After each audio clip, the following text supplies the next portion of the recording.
Un saludo cordial, estimados cursantes. Soy la doctora Gladys Bustamante Cabrera, actual presidenta del Comité Latinoamericano de Ética y Bioética del Centro Internacional de Investigación y Desarrollo y también editora de las revistas SIT Journal y Last Journal de la misma institución.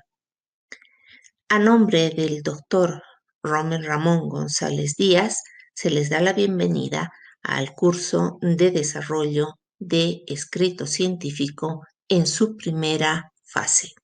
Esta fase tiene como intención el lograr que los cursantes puedan desarrollar un artículo de actualización o un artículo de revisión bibliográfica que pueda ser publicada en alguna revista de su interés o en nuestras revistas que quedan a disposición suya para su uso. Por supuesto, la revisión de pares es una actividad obligatoria que deben cumplir los documentos que se postulan a nuestras revistas, mismas que se encuentran debidamente indexadas. La intención del Centro Internacional de Investigación y Desarrollo es que los miembros de la comunidad científica, nobles y expertos puedan desarrollar y construir papers científicos que tengan factor de impacto no solo en el territorio latinoamericano, sino a nivel mundial. Por supuesto que hemos desarrollado un contenido que pueda ser aprovechado por ustedes durante todo el curso. Iniciaremos con la historia de la redacción científica hasta el manejo de los estilos literarios en esta primera clase. Esta actividad será presentada a ustedes en módulos cortos para su revisión, evitando en lo posible el cansancio y agotamiento por una presentación extremadamente larga. Bien, pues empecemos. No olvidemos que cuando hemos empezado a escribir, todos hemos tenido un proceso en el cual nos hemos sentido frustrados de no poder ejecutar un documento a la altura de lo que esperan muchas revistas de investigación o bien muchos evaluadores de texto. Si bien hemos desarrollado la idea inicial, no siempre esta idea es plasmada en un documento capaz de ser comprensible. Estos documentos, las más de las veces, han sido desechados en una y varias oportunidades porque no han logrado el objetivo que nosotros pretendíamos al inicio de la generación de la idea. En este proceso hemos perdido tiempo y recursos valiosos que no sabemos utilizar de manera adecuada. Es así que una vez que hemos desarrollado nuestro producto y presentado a las personas interesadas, estas generalmente desechan nuestro primer producto al no ser interesante o al no tener contenido relevante que haga que los mismos puedan ser publicados o difundidos. Entonces nos damos cuenta de que existe una barrera bastante grande entre lo que el escritor piensa y lo que el resto del público espera. Entonces, ¿qué debemos hacer? Lo primero es tratar de identificar qué es lo que el público espera y requiere de nuestras ideas. Para ello, debemos analizar que nuestras ideas deben ser expresadas a un público en particular. Es decir, que no todos los escritos científicos deben estar dirigidos a expertos en un área. Los escritos científicos pueden estar presentados a individuos que están aprendiendo, a individuos con una comprensión mayor, un nivel de maestría o doctorado, o finalmente a expertos en un tema. En cualquiera de los casos, debemos utilizar un vocabulario científico acorde al grupo al cual pretendemos llegar con nuestra información. Este vocabulario científico será cada vez más complejo en función al nivel académico al cual pretendemos informar. Por supuesto que este vocabulario es universal, por lo tanto, no debemos insertar términos que sean desconocidos para el resto de la comunidad científica. ¿Cómo ha evolucionado la ciencia? Y realmente esta es una evolución bastante larga. Algunos dicen que la ciencia es el proceso estrictamente organizado en función a un método científico, y esto sí es evidente. Pero la ciencia ha nacido desde descubrimientos muy sencillos que han sido registrados primero en manuscritos de los científicos, en dibujos, en modelos que ahora le vamos a llamar planos industriales o modelos industriales o fórmulas que no seguían un orden establecido, sino se escribían en función a lo que el científico recordaba o registraba durante el proceso de su investigación.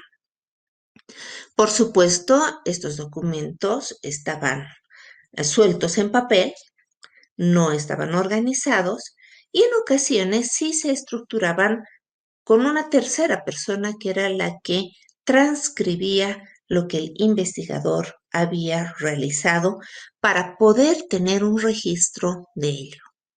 Se tienen muchos documentos de este estilo.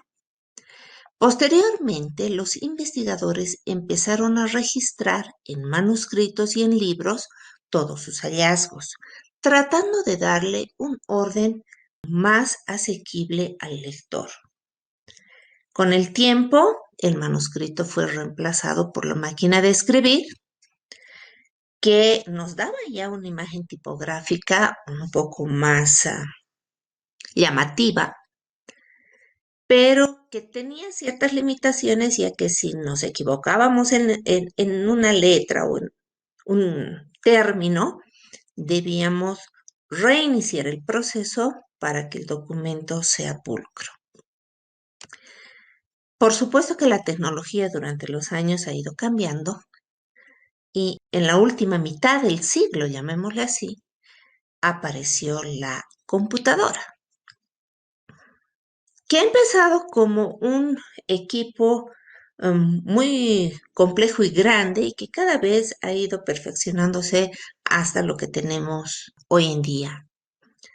La computadora es un equipo que nos ha facilitado mucho el trabajo en la redacción, porque podemos escribir todo lo que nosotros pensamos, tener equivocaciones y volver a corregirlas.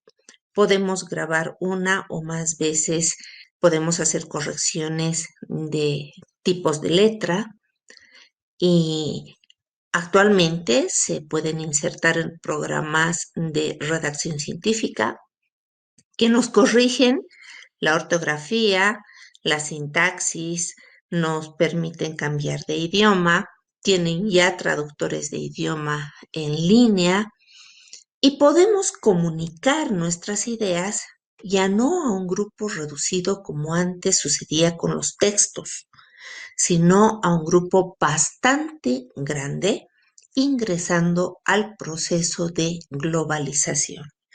Es decir, que la idea actual del productor de ciencia es que una persona al otro lado del mundo lea y analice lo que se está pensando en el otro extremo. El apoyo del conocimiento que cerca al año 1960 y antes de este era imposible de realizarse más que con allegados cercanos, ahora se ha hecho evidente, ahora es factible de ejecutar, porque nosotros como investigadores podemos acceder al conocimiento de otras personas y otros investigadores y científicos que se encuentran lejos de nosotros, a los cuales ni siquiera conocemos. Esta idea ha permitido entonces de que a través de la tecnología y la comunicación podamos realizar un conocimiento de tipo transversal.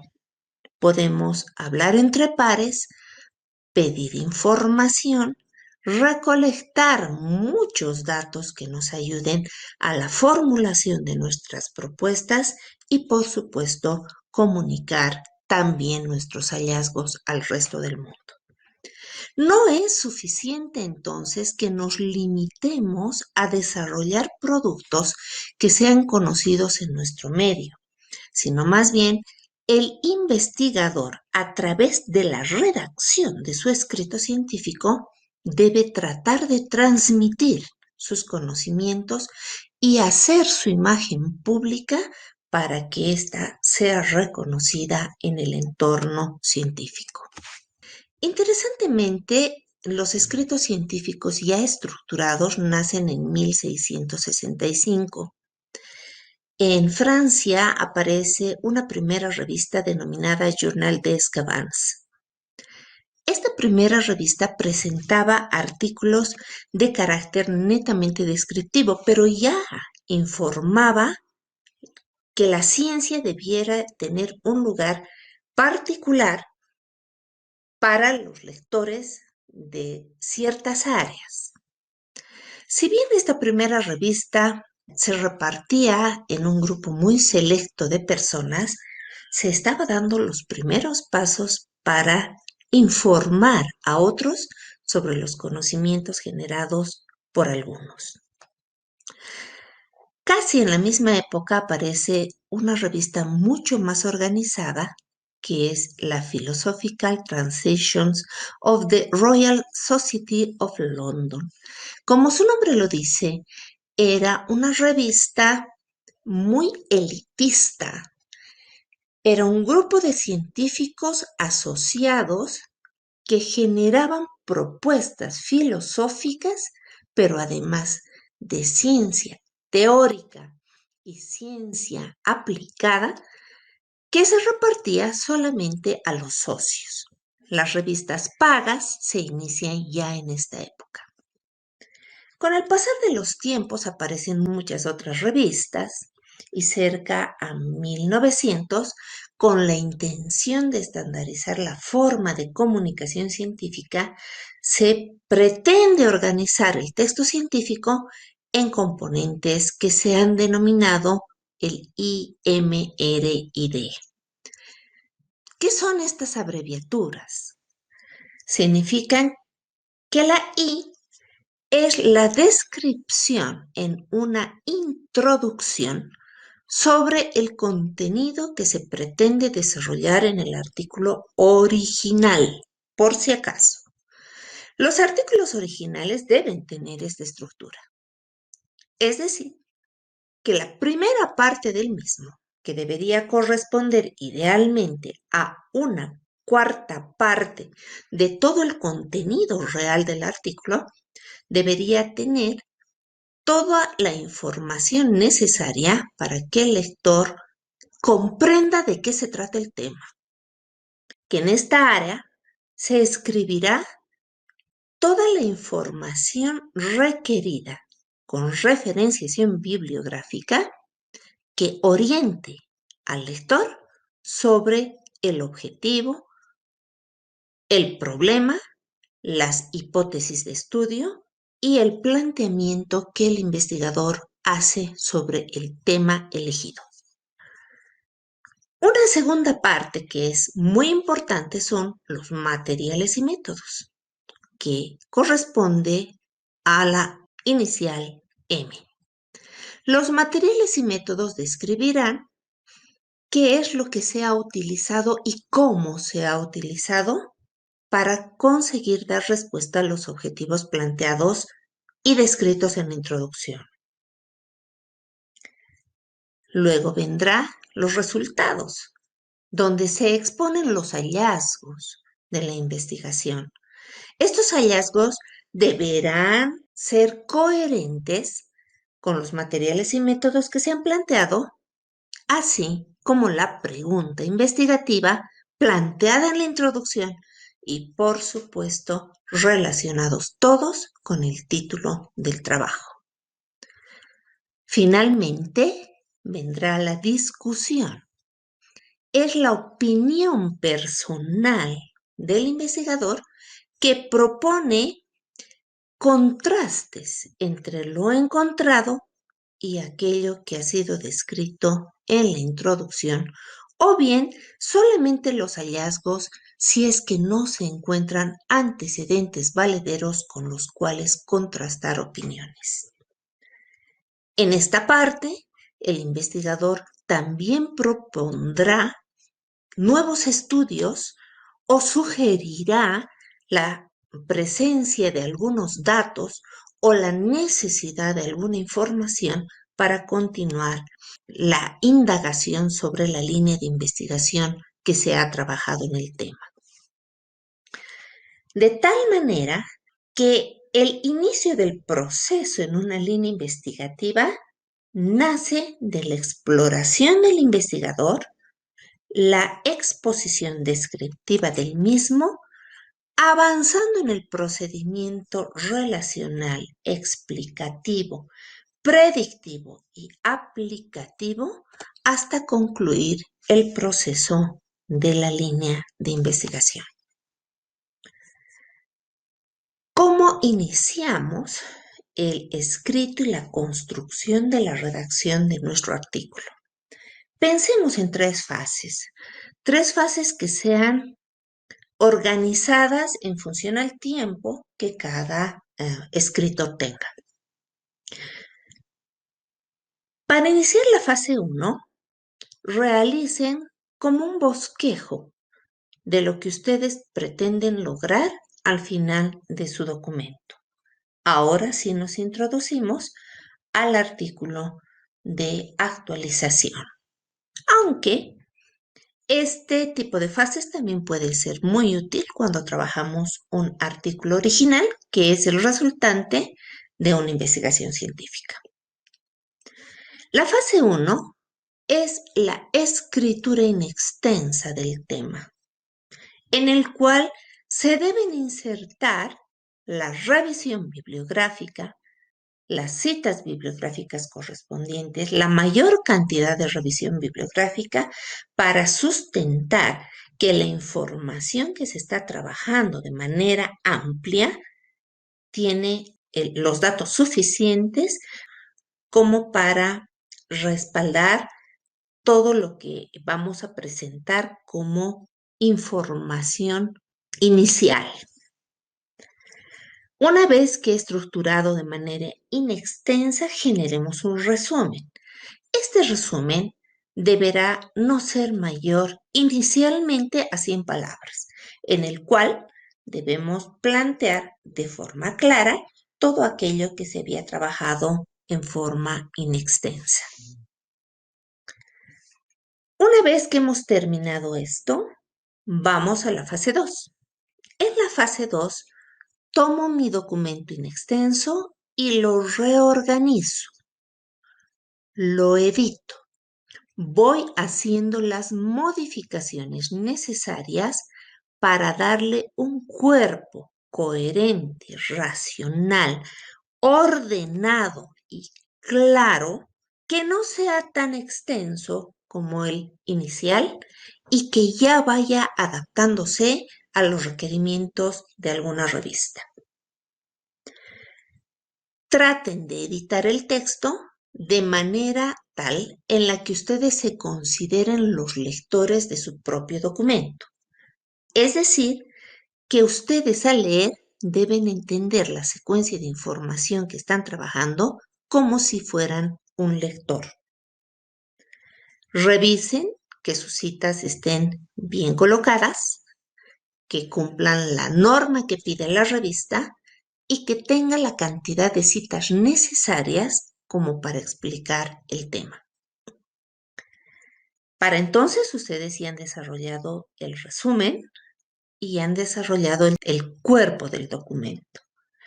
En el caso de los artículos originales, del cuerpo del documento y del área de material y métodos, extraigan las otras 100 palabras o 150 para completar las 250 a 300 palabras que la mayor parte de los editores solicitan que estén insertas en el resumen.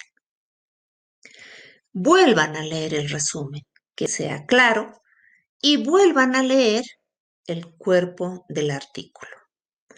Revisen su bibliografía. Cuando el documento ya tenga un formato tipográfico, que se haya revisado la ortografía y que se haya revisado el estilo del mismo, cada autor tiene un propio estilo, pero tengan un estilo único que los haga particulares para los lectores.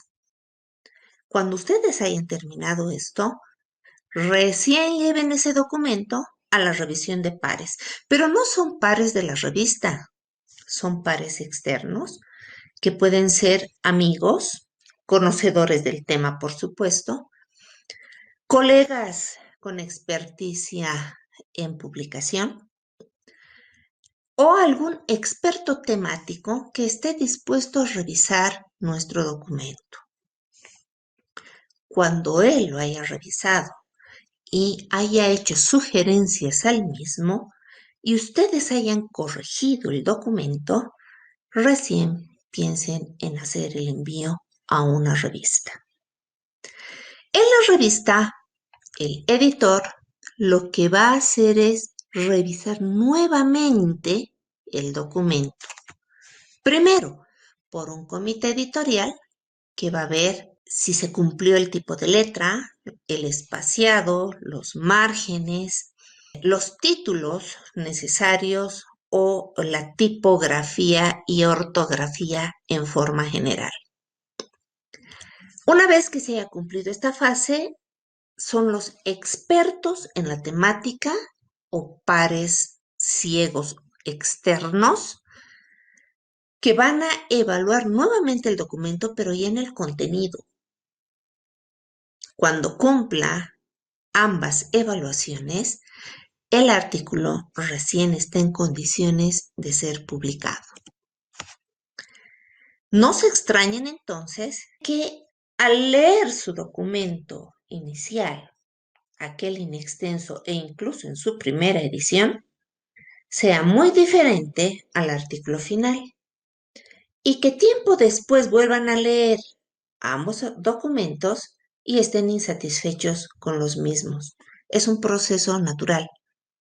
Cada vez que uno termina de escribir un documento y lo vuelve a leer pasado algún tiempo, generalmente no es de su agrado lo que ha producido. No pierdan tiempo innecesario en escribir demasiado o tratar de hacer documentos de manera rápida para cumplir una necesidad o un requerimiento.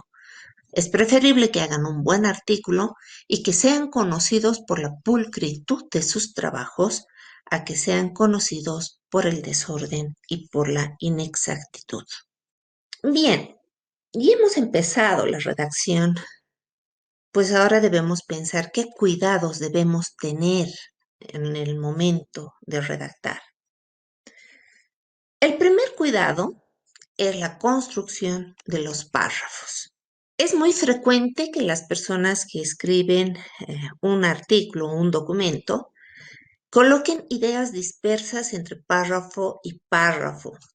En ocasiones las trabajan en días diferentes y no vuelven a leer lo que ha escrito previamente.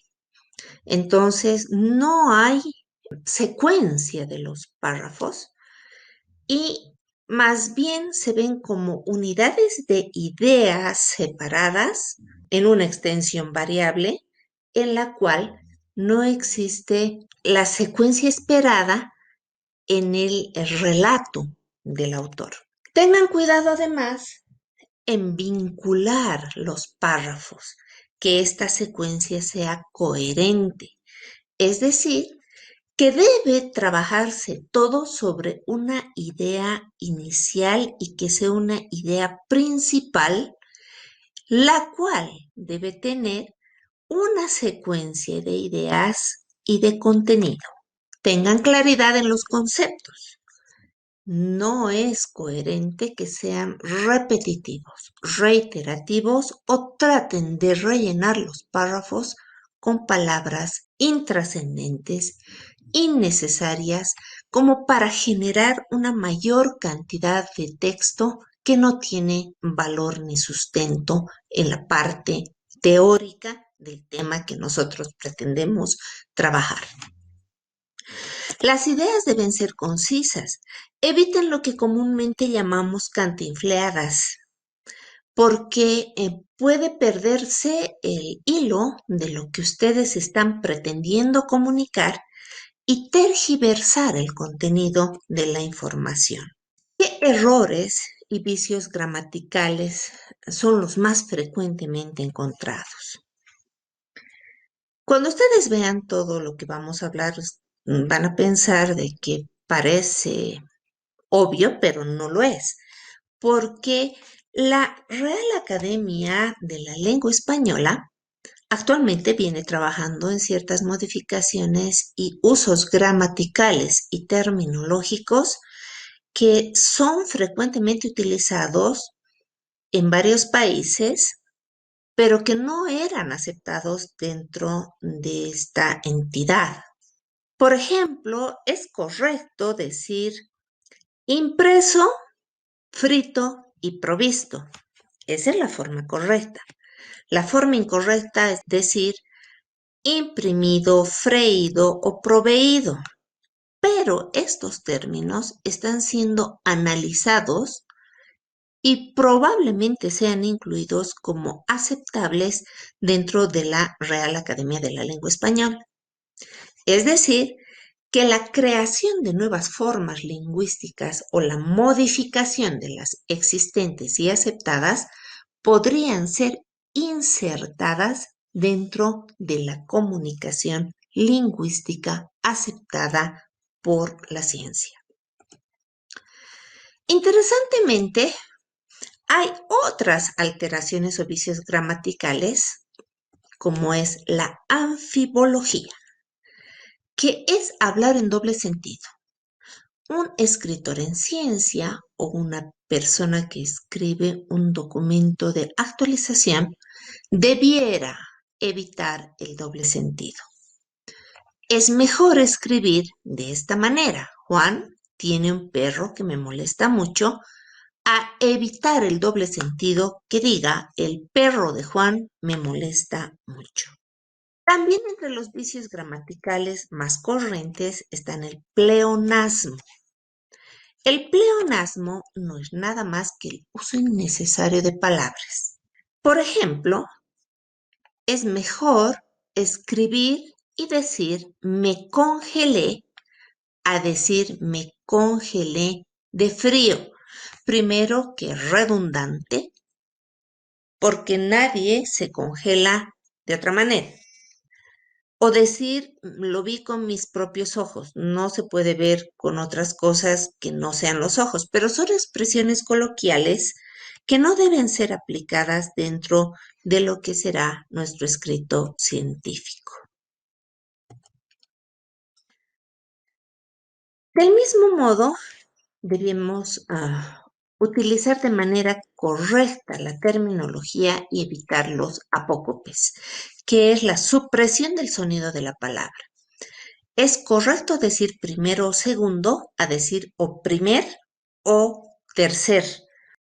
No se dice salió en tercer lugar, lo correcto es decir salió tercero.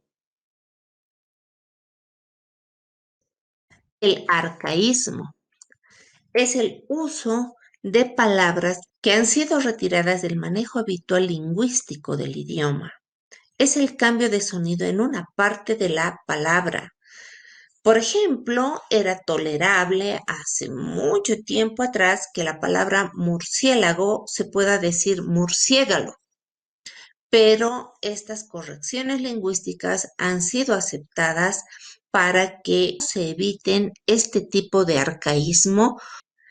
El uso de las diéresis ha sido borradas en algunos casos, pero actualmente la Real Academia de la Lengua Española está aceptando terminología como whisky con diéresis y pingüino sin diéresis como términos habitualmente utilizados en la construcción de palabras dentro de los países latinoamericanos. Estos vicios gramaticales, sin embargo, deberán evitarse al momento de escribir un documento. Habíamos ya mencionado los apócopes, pero sí vale la pena reiterarlos. Es frecuente encontrar en algunos lugares la expresión voz, y la palabra voz no existe como tal, sino aquella que viene con Z, y esta debiera ser reemplazada por el término tú. Sin embargo, esta expresión voz es muy utilizada en algunos países de Latinoamérica como Argentina, parte del Uruguay, Santa Cruz en Bolivia y algunos países centroamericanos. Del mismo modo como se utiliza la palabra entuerto, que es más bien coloquial y debiera ser reemplazada por la palabra agravio. Y por supuesto el término aiga por el haya. Ya se han desusado estos términos que se encuentran a vuestra izquierda. Algo que es bastante frecuente es el uso de los extranjerismos. Es utilizar las palabras en un idioma diferente al nuestro y debiéramos hacer la traducción correcta de este término para ser aplicada en nuestro idioma. Los términos como backup debieran traducirse a copia, recibo en vez de voucher. No olviden que el extranjerismo es una palabra que no es aceptada en el idioma y por lo tanto no deberá ser utilizada en documentos realizados en español. Siempre realizar la traducción obligatoria de aquellos términos que, aunque parezcan de carácter coloquial y corrientemente utilizados, no debieran ser insertados en nuestro documento a ser presentado en un editorial. Del mismo modo, debemos evitar los solecismos, que es la expresión inadecuada de las palabras. No es correcto decir te amaré por siempre, sino te amaré para siempre. No es correcto saludar buenos días con todos, sino buenos días a todos o para todos. Bajo el punto de vista tampoco es correcto, sino más bien desde el punto de vista, al igual que con base en, que es la forma correcta de expresión, en vez de en base a, o mayor a, que es incorrecto, y la forma correcta es mayor que. En este tipo de vicios gramaticales debemos también evitar el uso de mayúsculas en medio de una oración, tratando de llamar la atención de ese término o de esa palabra. No deberíamos hacer resaltes de ningún tipo, ya sea con negritas, subrayados o cursivas. El uso de cursivas tiene indicaciones especiales, como el manejo de términos bacteriológicos o biológicos particulares en los cuales, como en el caso de la Escherichia coli, no debieran ser escritos en forma no cursiva, sino siempre utilizando cursiva, donde la primera letra de la primera palabra debe estar con mayúscula y la primera letra de la segunda palabra debe estar siempre en minúscula. El subrayado no se utiliza en ninguno de los casos. Tener cuidado en el caso de el uso de signos de interrogación y de afirmación, los cuales no pueden estar solamente en el cierre de la palabra, sino en el inicio de la palabra y al final de la misma. Cuando termine con un signo de interrogación, no se coloca un punto después de este. El punto que ya trae el signo de interrogación o admiración es aquel que marca el cierre de una oración. Tener cuidado en la ortografía, no hacer llamadas de atención con cambio de colores de texto. También tener cuidado con el uso de los guiones y los pies de página. Las referencias en el pie de página solamente se utilizan en el caso de que pretendamos aclarar un término que es desconocido por todos. Una vez que se ha hecho la referencia en el pie de página, se debe colocar la cita bibliográfica de donde se ha obtenido este tipo de aclaración. Deberá ir con un número de letra menor al de la letra corriente del texto del cuerpo del documento. Y siempre irá citado con asteriscos y no así con números, pero depende de la explicación y de los requerimientos de cada revista el uso de este tipo de señalamientos. Los guiones solamente se utilizarán cuando se hacen aclaraciones cortas de un término o menciones explicativas cortas de un término y no deben ser utilizados de manera regular dentro de un documento de información investigativa.